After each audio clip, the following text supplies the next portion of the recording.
2, versículo 5, los que están apuntando, 2, 5, 2, 16, 2, 21, 3, 3, arrepiéntanse de eso. Pero también aquí hay otra lección de mucha consolación. Cristo conoce nuestras obras. Cristo sabe todo lo que hacemos y todo lo que nos pasa entonces. Cristo sabe de todas tus obras buenas, aún las más secretas. Había una basurita allá afuera en la iglesia y la recogiste. Nadie te vio. Nadie te dio las gracias. Pero Cristo conoce esa obra tan insignificante. Porque Cristo ve todo y está especialmente cuidadoso de las obras de los miembros de la iglesia. Acuérdense, la iglesia somos nosotros. Él sabe de tu esfuerzo en serle fiel. Él sabe de tus lágrimas que has caído, pero te has levantado y estás perseverando y estás aquí. Él sabe de tus dudas. Él sabe de tu poca fe, pero como le dijo a Filadelfia, tú has guardado su palabra y no has negado su nombre. Ahí estás, ahí sigues. Sabe de las dificultades que pasas en la escuela, en el trabajo. Sabe de las angustias de tu alma. Él sabe de tu pobreza. Nos dice el capítulo 2 y el versículo 2, yo conozco tus obras, tu arduo trabajo, paciencia, no puedes soportar a los malos y has probado los que dicen ser apóstoles y no lo son y los has hallado mentirosos. Has sufrido, has tenido paciencia, has trabajado arduamente por amor. Cristo sabía eso, conoce todas nuestras obras. Versículo 9, yo conozco tus obras, tu tribulación, tu pobreza, pero tú eres rico. A veces, ¿verdad?, que pasamos en la vida en depresiones espirituales y depresiones también médicas, que nadie nos entiende, que nadie sabe. Cristo sabe. Cristo sabe. Cristo conoce. Cristo conoce. Él sabe de nuestro futuro, precisamente dice ahí Apocalipsis 2 y el versículo 10, no temas en nada lo que vas a padecer. Y aquí el diablo echará a algunos de vosotros en la cárcel para que sean probados y tendréis tribulación por 10 días. Sé fiel hasta la muerte y yo te daré la corona de vida. Dios sabe nuestras obras, de lo que hemos hecho, todo lo que nos pasa y todo lo que nos va a pasar y todo lo que vamos a hacer. Él sabe de nuestras tristezas, Él sabe de nuestras enfermedades, de las pruebas que nos esperan. Y al saber de estas cosas, Él intercede por nosotros. Él nos ayuda, manda a sus ángeles. Como vimos en esta mañana, envía su providencia perfecta. Él nos consuela, nos recuerda sus promesas. Es una gran lección entonces, que se repite una y otra vez aquí. Yo conozco tus obras. Pero en último lugar, noten que en estas cartas se repite la frase, el que tiene oído, oiga lo que el Espíritu dice a las iglesias. La mayoría de las cartas terminan así. Capítulo 2, versículo 7. El que tiene oído, oiga lo que el Espíritu dice a las iglesias. El versículo 11, el que tiene oído, oiga lo que el Espíritu dice a las iglesias. El versículo 17, el que tiene oído, oiga lo que el Espíritu dice a las iglesias. Versículo 29, el que tiene oído, oiga lo que el Espíritu. Y así, carta tras carta, se repite esta frase. El que tiene oído, oiga. Es una frase muy antigua. Los profetas la usaban. En Ezequiel, por ejemplo, 3:27 dice, así ha dicho Jehová el Señor, el que oye, oiga, el que no quiera oír, no oiga, porque casa rebelde son. Es una frase favoritísima del Señor Jesucristo, ¿verdad? Una y otra vez leemos en los evangelios, el que tiene oídos para oír, oiga. Ahora, no se crean que esta frase es como una muletilla de los predicadores. No es así como nosotros, ¿verdad? Comúnmente no sabemos qué decir y le estamos hablando con una amiga o un amigo y entonces decimos, ¿y qué te iba a decir? No le vamos a decir nada, ¿verdad? Pero estamos pensando y mientras que pensamos, usamos esa muletilla. ¿Y qué te iba a decir? Hay predicadores también, ¿verdad? Que no saben qué van a decir, el siguiente punto se les olvida o algo y dicen, amén, hermanos. Y no sabe todavía qué decir. Entonces otra vez dice, amén, hermanos. Y luego pero voy a decir esto, ¿verdad? Y lo usan realmente como un relleno, una muletilla. Hay que tener mucho cuidado con eso. Es usar el nombre del Señor en vano. Bueno, eso es otra cosa. dice, el que tiene oídos, oiga lo que el Espíritu dice en las iglesias. Cuando el Señor dijo una y otra vez, el que tiene oídos para oír, oiga. No era así, no era un relleno, no era una muletilla. Esto es una frase bíblica para llamarnos la atención a algo importante. La frase, por supuesto, implica que hay quienes tienen oídos pero no oyen. Tienen oídos pero no oyen, son rebeldes, como dice en Ezequiel. Pero también implica que hay unos que tienen oídos para oír. Que Dios ha hecho un milagro y no son sordos, pueden escuchar la palabra y entenderla. Así como dicen ellos que el Señor abrió el corazón de Lidia para que estuviese atenta al Evangelio. Ella tenía oídos para oír, podía escuchar, entender y aplicar la palabra. Entonces, si tú tienes oídos para oír, es un gran don de Dios, es un milagro. Debes de estar muy agradecido que no eres sordo. Y si tienes oídos para oír, entonces escucha el Evangelio, aprende, oye, pon atención a todo lo que nos enseña aquí.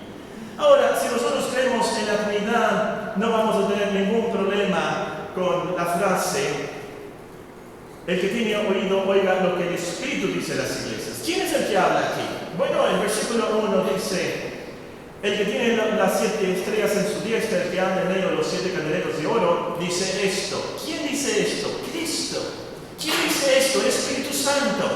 Pero nosotros no hay problema, porque el Espíritu Santo, Cristo, el Padre, es un solo Dios. Creemos en la Trinidad.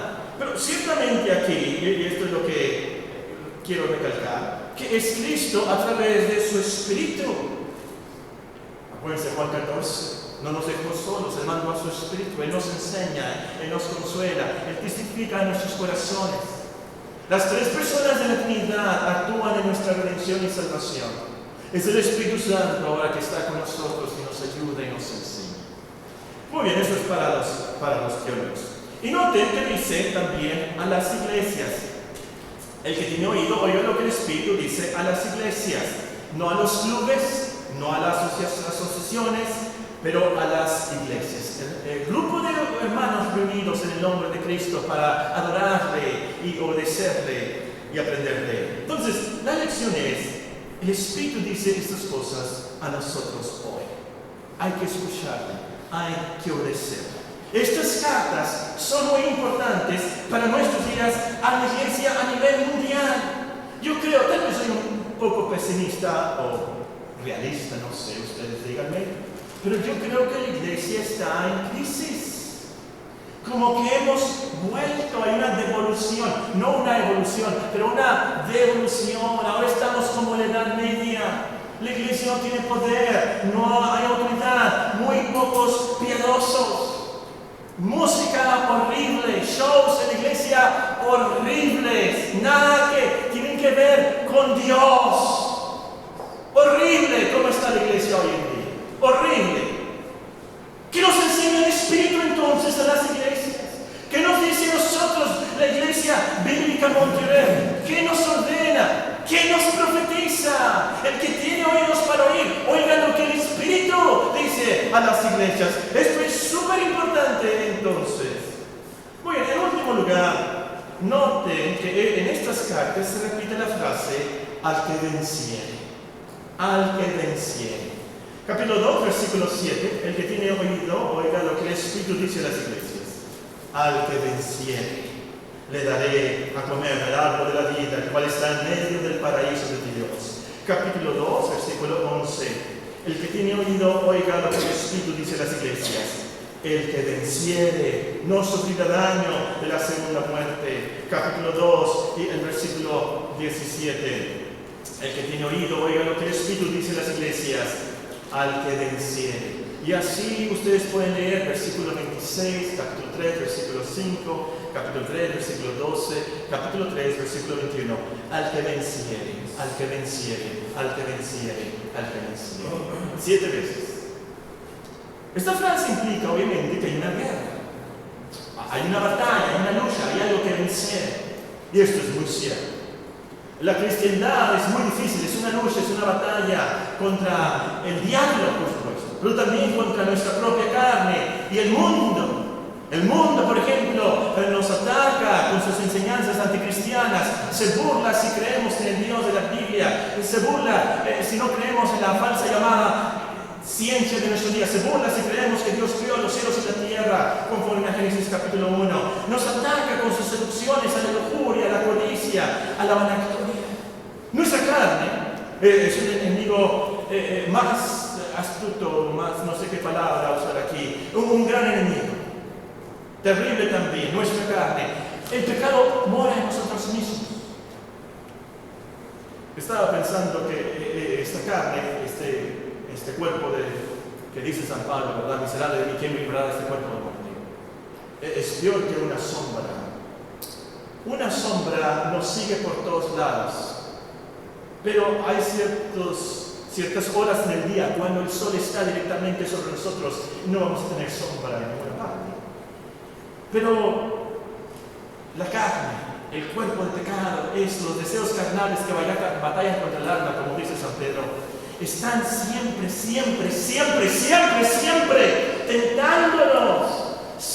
tentándonos al odio, siempre tentándonos a la venganza, siempre tentándonos a la pereza, siempre tentándonos a la incredulidad, siempre, ese enemigo está ahí siempre. Y el diablo, por supuesto, también. Invisible, dice que no existe, pero ahí está, con sus secuaces Escrutopo y Oruga. Aleluya. Escrutopo, Oruga. Otros miles de demonios sembrando cizaña y herejías y divisiones. ¿Y eso de dónde salió, hermano? ¿Qué libro está en la Biblia? No está en la Biblia. Está en un libro que se llama Cartas a un Diablo Novato, por C.S. Lewis. Se lo recomiendo mucho. Hay muchas cosas que no sabemos de los demonios y que deberíamos de saber. Deberíamos estar atentos. Él dice que no existe y se hace invisible, pero ahí está. Siempre trabajando las 24 horas, los 7 días de la semana. Si no tienen ese libro, pero pueden encontrar La Guerra Santa por Juan Bunyan, el que escribió El Progreso del Peregrino, escribió un libro tremendo, The Holy War, la Santa Guerra, la Guerra Santa, y describe ahí el imperio del diablo y cómo ataca mensual el alma del hombre, y entra el corazón, y entra el alma del hombre, y qué subterfugios y qué artimañas usa. Pero hermanos, tenemos esos enemigos, hay una batalla real de la iglesia contra el diablo. Nosotros, aquí en los pensamientos, al salir, en la escuela, en el trabajo, hay una batalla. Bueno, el punto es, hermanos, Cristo en estas cartas a las iglesias nos motiva a vencer a esos enemigos. Nos motiva a vencer las depresiones, nos motiva a vencer las dudas, las tentaciones, aún la rutina de esta vida, la angustia, la tristeza, la tribulación de esta vida. Y nos motiva, como leímos, con unas promesas, unas cosas que después podemos leer de ellas. A través del libro de Apocalipsis se mencionan estas promesas que da a las iglesias, y sería un buen estudio, por cierto, tal vez algún día lo hagamos. Cuando estemos en el cielo vamos a estudiar el libro de Apocalipsis, por cierto, a los que no han estado con nosotros y no saben de esa. Cuando estemos en el cielo, la Iglesia Bíblica Montreal se va a reunir para estudiar Apocalipsis. Entonces ya todas las profecías cumplidas va a ser muy fácil interpretarlas entonces y aplicarlas. Pero les voy a leer esas promesas. Al que venciere, dice Cristo, le daré a comer del árbol de la vida, el cual está en medio del paraíso de Dios. El que venciere no sufrirá daño de la segunda muerte. El que venciere daré a comer del maná escondido, le daré una piedrecita blanca, y en la piedrecita escrito un nombre nuevo, el cual ninguno conoce sino aquel que lo recibe. El que venciere y guardare mis obras hasta el fin, yo le daré autoridad sobre las naciones, la regirá con vara de hierro, y serán quebradas como vasos de alfarero, como yo también las he recibido de mi Padre, y le daré la estrella de la mañana. El que venciere será vestido de vestiduras blancas. No borraré su nombre del libro de la vida, y confesaré su nombre delante de mi Padre y delante de sus ángeles. Al que venciere, yo le haré columna en el templo de mi Dios, y nunca más saldrá de allí. Y escribiré sobre él el nombre de mi Dios, y el nombre de la ciudad de mi Dios, la nueva Jerusalén, la cual desciende del cielo de mi Dios, y mi nombre nuevo. Y la última A la Odisea precisamente le dice: al que venciere le daré que se siente conmigo en mi trono, así como yo he vencido y me he sentado con mi Padre en su trono.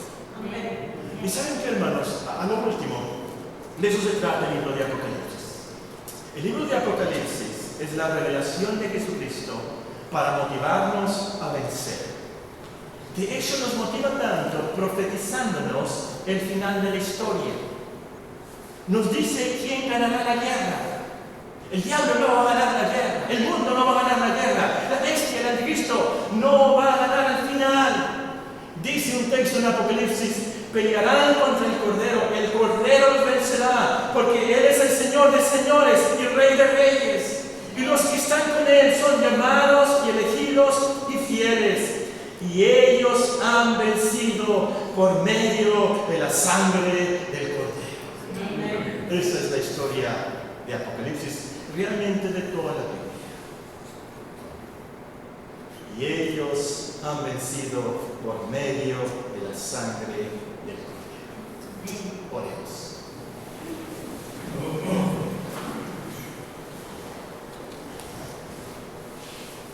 Hay un coro que dice: a la victoria Jesús nos llama. No sé por qué estás pasando, por qué tristeza, por qué tribulación, tal vez algo de depresión espiritual, no sé. Cristo sabe, Él conoce tus obras, Él conoce tu esfuerzo en ser fiel. Él sabe que estás aquí esta tarde, aunque otros no vinieron, tú viniste. Cristo sabe, Cristo conoce nuestras obras. Y es muy fácil perder la visión de la verdad eterna. Y hay que volver una y otra vez a este libro de Apocalipsis para animarnos. Hay una victoria, hay un final. Dios sabe que pasamos por estas cosas, pero hay un final, hay una victoria. Y es en Cristo que tenemos esa victoria. Ojalá que usted haya encontrado esa paz en Cristo, en su sangre, que murió por nuestros pecados. Pero además de eso nos da la victoria para la vida eterna. Nos ayuda, nos consuela. Como iglesia también, hermanos. Iglesia Bíblica Montclair. No nos olvidamos, somos nosotros. Él nos conoce. Él nos ayuda. Él nos anima. Al final le vamos a dar toda la gloria, como el Señor dice. Oremos.